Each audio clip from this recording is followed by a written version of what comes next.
एक शानदार बर्फ का महल में स्नो क्वीन रहती थी, जो बहुत खूबसूरत और नेक दिल थी।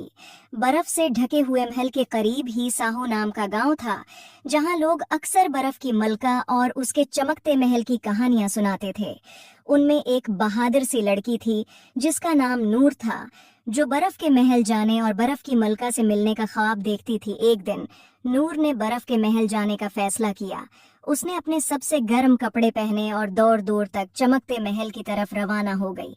सफर तवील और खतरनाक था, लेकिन नूर का अज़्म कभी कम न हुआ। जब नूर महल के करीब पहुंची तो उसने देखा उसकी खूबसूरत दीवारें चमकते हुए बर्फ से बनी थीं और बर्फ के टुकड़े हीरों की तरह चमक रहे थे। वो बड़े दरवाजे के करीब पहुंची। नूर ने दरवाजे को छुआ तो एक परी नमोदार हुई। कौन हो तुम और यहाँ क्यों आई हो? नूर ने कहा, मैं बर्फ की मलका को देखने आई हूँ। परी ने कहा, उसके लिए तुम्हें एक फूल लाना होगा, तभी ये दरवाजा खुल सकता है। और वो फूल तुम्हें जंगल में एक झील के किनारे मिलेगा। और परी ने नूर को एक जादुई सितारा दिया जो चमक रहा था और कहा, ये तुम्हारे काम आएगा।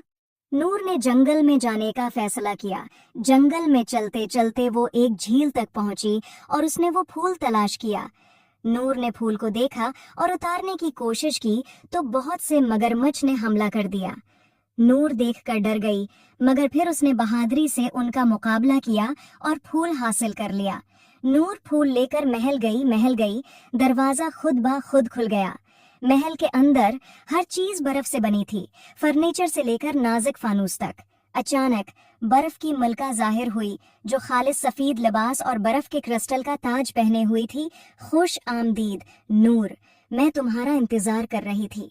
तुम्हारी बहादुरी और अज़्म ने तुम्हें यहाँ तक पहुँचाया है। नूर हैरत ज़दा होकर झुक गई। बर्फ की मलका ने नूर को शानदार बर्फानी मुजस्मे और दलक्ष बर्फानी बाग दिखाए। जब सूरज गुरूब होने लगा और बर्फ पर सुनहरी रोशनी बिखरने लगी, तो बर्फ की मलका ने नूर को एक खास हार दिया, एक बर्फ का लाकट जो जादुई रोशनी से चमक रहा था। ये तुम्हारी हर मुश्किल में मदद करेगा, बर्फ की मलका ने कहा। नूर ने बर्फ की मलका का शुक्रिया अदा किया और वो वापस गायों की तरफ रवाना हो गई। उम्मीद है आपको स्टोरी पसंद आई होगी। Please like and subscribe my YouTube channel.